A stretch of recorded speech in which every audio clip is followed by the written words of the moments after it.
Ripley just made some weird comments about Jade Cargill in this video. I'm going to tell you exactly what she had to say and why they're so weird, yet I still want to see this match, right? Because there are many matches in which you've seen AEW talent and WWE talent. They not ever mix it up. They never share this word circle before.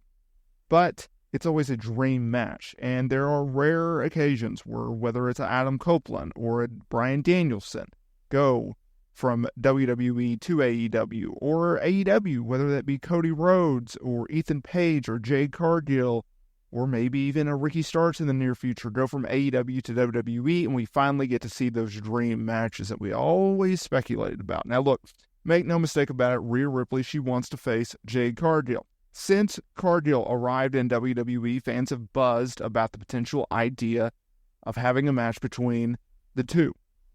Former AEW TBS champion, the former WWE Women's Tag Team Champion taking on the former Women's World Champion. It's a match that writes itself. The billing is on the marquee. Now, Bianca Belair, she has been at the top of the list, but she and Cargill have formed a tag team, and they've yet to face each other, although I would expect that to come down the line. Both stars have talked about it. They know it's inevitable. It's going to happen. It's just a matter of if not when. Now, Cargill, she's often been linked to Rhea Ripley, as both stars are impressive powerhouse-type competitors. In fact, Cargill recently named Ripley as one of her dream opponents, and the feeling is mutual, because while doing a live signing at a Fanatics Fan Fest in NYC, Ripley was asked about potentially facing Jade Cargill, and she said that it was actually one of her dream opponents. Now, before I get to the wacky statement in which she made, I think it's pretty clear that Rhea Ripley, she's doing some of the best character work of her career right now when she is feuding with Liv Morgan and Dominant Mysterio. She's had a up and down type of year in WWE, and a lot of that has not been in her control. Sure, she kicked off the year strong, retained the Women's World Championship over Nia Jax at the Elimination Chamber PLE in her home country of Australia. She defeated Becky Lynch to retain her said championship at WrestleMania 40 before having to vacate it due to injury. Now, that has led to a resurgence of Liv Morgan and Dominant Mysterio and even a Rhea Ripley, and that first kicked off over the summer because it was at SummerSlam in which Liv Morgan went over Rhea Ripley, and now we are just over a week away from seeing the tag team match, the mixed tag team match that we've all been wanting to see. More on that in a minute. Now, let's get to what Jade Cargill had to say, or excuse me, what Rhea Ripley had to say. She said this in the live signing. I saw her just say that I'm one of her dream opponents. To be completely honest, she's one of mine as well. I love big, beefy girls going at it, Ripley said. Yeah. Now, Ripley, she previously said that Cargill was impressive, and a clash between them would be a money match. And she's 1,000% right. It is a money match. It is a pay-per-view worthy match. I would go as far as say it's a pay-per-view main event worthy match. Why do I say that? Well, I think it's very clear that Rhea Ripley has the stature. She has the name. She has the headlining ability to headline a PLE. She's already done it once before, and she did so against Nia Jax. And I understand that Nia Jax is currently the women's champion over on Friday Night SmackDown. I understand that she dethroned Bayley at WWE SummerSlam. I understand all that. But at the end of the day, do you really buy Nia Jax as a quote-unquote superstar? Right? I just see her as a star. She's someone in which they can plug and play when you need a worthy, threatening star to challenge a babyface or to work with a babyface or potentially dethrone a babyface or even have a babyface, in this case, try to dethrone Nia Jax as his champion. It's classic pro wrestling booking. Yeah, she has a spot on the card. That's why Triple H brought her back, regardless of her comments about the company when she was already ousted. And her work rate in the company, let's be real, it's not the greatest. But her second run in WWE has been a lot better. Here's my point. If Rhea Ripley can headline a PLE against Nia Jax, you best believe she can against Jade Cargill.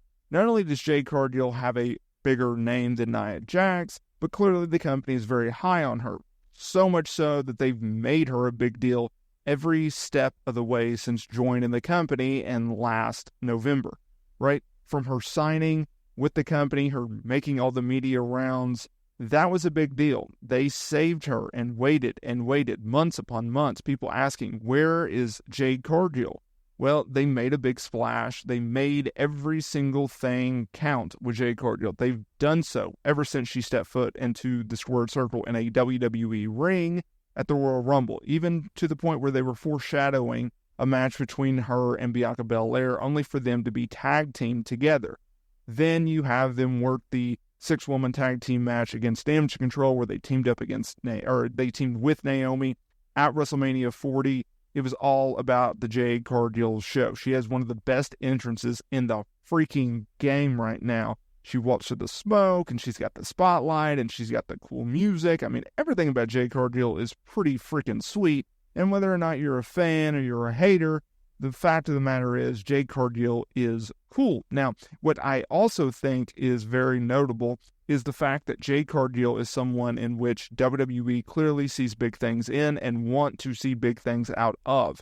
And I think if you can go and you can book her against a Rhea Ripley with the right build, with the right storyline, with the right momentum, I think that smells like money to me. I think that's something in which they have to do. I think that's something in which they must do. And I think that's something that they will do, regardless if it's a B-level type PLE or whether it's a WrestleMania main event. Rhea Ripley, Jade Cargill, the idea, the possibility of them headlining a PLE, a pay-per-view event, that is something that I absolutely see. And the fact that both stars want to work with each other and they respect each other and they respect their work, I think that is something notable, because anytime you have two talents or several talents that want to work together, who like each other, who like their styles, who pay attention to one another, I think that spells for a recipe of success. I think that spells for something in which